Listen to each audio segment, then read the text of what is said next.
ಹಿರಿಯ ಐಪಿಎಸ್ ಅಧಿಕಾರಿ ರಾಮಚಂದ್ರ ರಾವ್ ಅವರ ರಾಸಲೀಲೆಯ ವಿಡಿಯೋ ವೈರಲ್ ಪ್ರಕರಣಕ್ಕೆ ಸಂಬಂಧಪಟ್ಟಂತೆ ಬಿಜೆಪಿಯ ನಾಯಕರುಗಳು ಕೂಡ ಪ್ರತಿಕ್ರಿಯೆಯನ್ನು ಕೊಡ್ತಾ ಇದ್ದಾರೆ. ಡಿಜಿಪಿ ರಾಮಚಂದ್ರ ರಾವ್ ಸಸ್ಪೆಂಡ್ ವಿಚಾರಕ್ಕೆ ಸಂಬಂಧಪಟ್ಟಂತೆ ಸರ್ಕಾರದ ವಿರುದ್ಧ ಬಿಜೆಪಿಯ ನಾಯಕರುಗಳು ಗುಡುಕ್ತಾ ಇದ್ದಾರೆ. ಇದೊಂದು ಹೇಸಿಗೆಯ ಕೆಲಸ ಅಂಥೇಳಿ ಆಕ್ರೋಶವನ್ನು ಹೊರಹಾಕ್ತಾ ಇದ್ದಾರೆ. ಸಮವಸ್ತ್ರದಲ್ಲಿ ಈ ರೀತಿ ಮಾಡಿದ್ದು ಮಹಾ ಅಪರಾಧ. ಇದು ರಾಜ್ಯದ ಗೃಹ ಇಲಾಖೆಯ ವೀಕ್ನೆಸ್ ಅನ್ನು ತೋರಿಸುತ್ತೆ. ಸರ್ಕಾರದ ವಿರುದ್ಧ ಬಿಜೆಪಿ ನಾಯಕರುಗಳು ವಾಗ್ದಾಳಿಯನ್ನು ನಡೆಸಿದ್ದು ಹೀಗೆ. ನೋಡಿ, ಉಪ್ಪು ತಿಂದವರು ನೀರು ಕುಡಿಲೇಬೇಕು.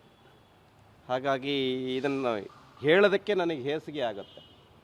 ಯೂನಿಫಾರ್ಮ್ ಹಾಕ್ಕೊಂಡು ಈ ರೀತಿಯ ಕೃತ್ಯಗಳನ್ನು ಆಫೀಸ್ನಲ್ಲೇ ಮಾಡ್ತಾ ಇರ್ತಕ್ಕಂಥದ್ದು ಇದು ಇವತ್ತಿನ ಪರಿಸ್ಥಿತಿಗೆ ಒಂದು ಘೋರವಾಗಿರ್ತಕ್ಕಂಥ ಅಪಮಾನದ ಸಂಗತಿ.